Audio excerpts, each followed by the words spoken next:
50 anos em 5 com o dinheiro de quem? Deixa a Visão Libertária, sua fonte de informações descentralizadas e distribuídas.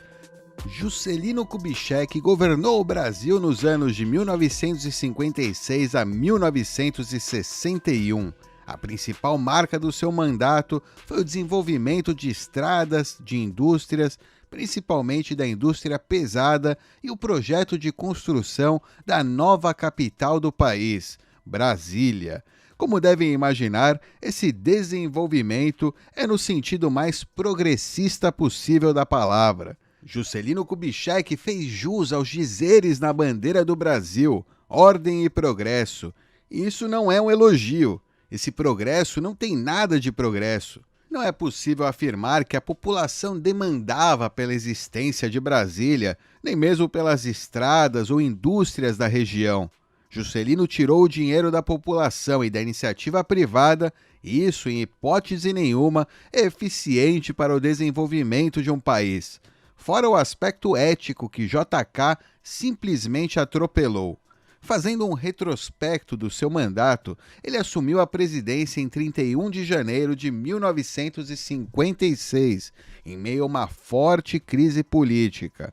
Em 1955, aconteceram as eleições em que participaram 4 candidatos: Juarez Távora, Adhemar de Barros, Plínio Salgado e Juscelino Kubitschek, representando a chapa PSD-PTB.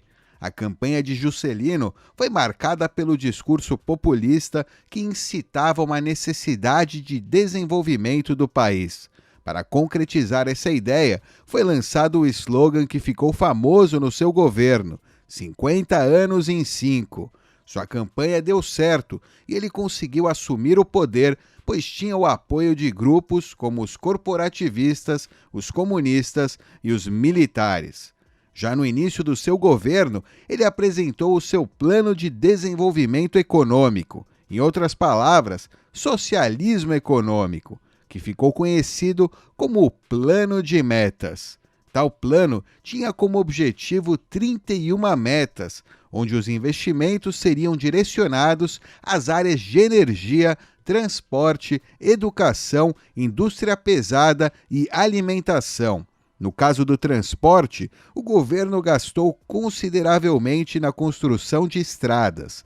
Além disso, JK expropriou a população amplamente para construir infraestrutura de portos e aeroportos do Brasil. Os corporativistas devem ter adorado. Ainda, o governo torrou grande parte do dinheiro de impostos na construção de usinas hidrelétricas. Tudo isso a fim de dar suporte ao aumento do consumo de energia que acontecia com o crescimento da indústria.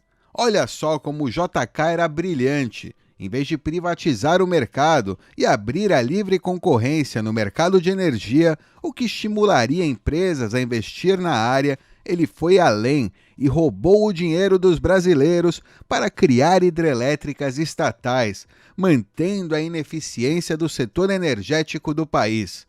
Muito mais inteligente, sem dúvidas. Ao todo, ele investiu 29% no transporte, 20% na infraestrutura, 43% na energia elétrica, 3,2% na alimentação e 4,3% na educação. Obviamente, como já argumentado, para fazer todos esses planos, ele aumentou os impostos, inflacionou a moeda e aumentou a dívida externa do país. Como complemento, JK também foi acusado de corrupção em todas essas construções que tiveram em seu governo. Vale ressaltar que esse plano de metas fazia parte dos 50 anos em 5, cujo objetivo principal era a construção de Brasília para ser a nova capital do Brasil. Esse plano da construção de uma nova capital já vinha de muito tempo antes, desde 1889, estipulado nas constituições brasileiras. Kubitschek se apoderou da ideia e quis levar ela adiante. JK via a construção de Brasília como uma forma de consolidação econômica no território brasileiro e também, segundo ele, como forma de reforçar o nacionalismo. Logo, Brasília seria um símbolo máximo de todo o socialismo econômico praticado em seu governo. A construção da cidade foi realizada em tempo muito rápido e gastou uma quantidade gigantesca de dinheiro, já que Juscelino queria terminar a construção ainda no seu mandato. Para a construção, muitos trabalhadores vieram em busca de emprego. Eles ficaram conhecidos como candangos. Essa é aquela famosa tática do governo de criar obras públicas para tentar dar emprego às pessoas, pois é um fator que aumenta o PIB do país e é justamente por isso que o PIB não pode ser sempre levado a sério. Mas isso é um assunto para outro vídeo. Em 1957, chegaram os primeiros trabalhadores para fazer a obra. Eles vieram em grandes quantidades, de diferentes culturas e características, e mesmo sabendo que não teriam conforto ou bem-estar, estavam desesperados em busca de um emprego. Os serventes moravam em grandes galpões. Já os grandes mestres de obras moravam em pequenas casas de madeira. O cotidiano dos candangos era forçado. Eles trabalhavam das 6 horas da manhã até o meio-dia, faziam um intervalo de 1 hora e depois faziam mais novo turno até às 18 horas. Em alguns casos, trabalhavam 14, 15, 16 horas por dia. O salário era pago por horas trabalhadas e, para aumentar o seu dinheiro, muitos trabalhavam excessivamente. Um candango falou como era trabalhar lá. No seu depoimento ele disse: "Eu pegava a empreitada de 200 horas e com 2 dias eu dava ela pronta. 2 dias e 2 noites. Trabalhava 2 dias e 2 noites direto assim. Só parava para almoçar. E à meia-noite tomar o café, o lanche. Aí baixava eu minha pá, minha picareta e não queria nem saber." Acidentes aconteciam com frequência no trabalho desses indivíduos e eles eram atendidos em um hospital geral. Mais tarde foi construído o Hospital Distrital, que atendia os candangos acidentados. Muitos dos candangos morreram na execução do seu trabalho. É verdade que eles aceitaram trabalhar dessa forma porque concordaram, e do ponto de vista libertário, não há problema nisso. No entanto, vale destacar a situação desumana que o Estado submeteu esses indivíduos.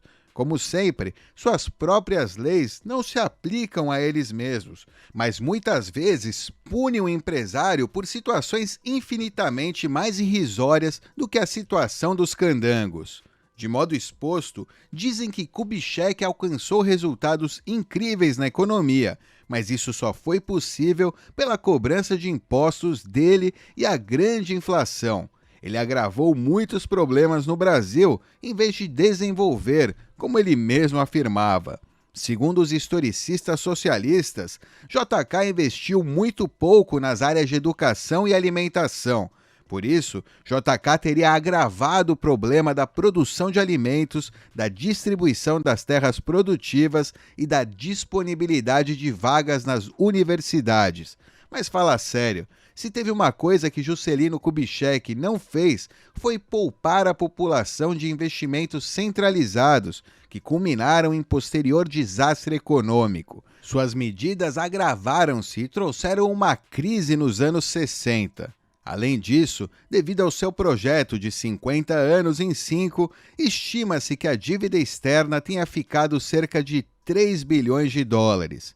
Ainda, a inflação, que causou a maior insatisfação do seu governo na população, chegou à marca de 39,4% em todo o seu governo, sendo 7% no ano de 1957. Estávamos virando quase uma Argentina. Em uma entrevista, JK disse a seguinte frase: "Meu sonho é viver e morrer em um país de liberdade." Se esse era o sonho dele, ele conseguiu justamente o oposto. Tirou a liberdade de toda a população. O dinheiro que ele usou foi tirado das pessoas e o poder de compra da moeda despencou. Isso sem mencionar os milhares de setores da economia que ficaram extremamente dependentes de investimentos estatais.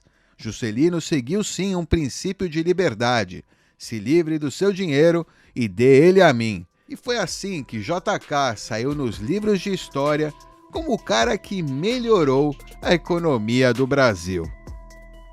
É isso aí, obrigado por sua audiência. Este artigo foi sugerido e escrito por César, revisado por Paulo Almeida e narrado por Bitdove.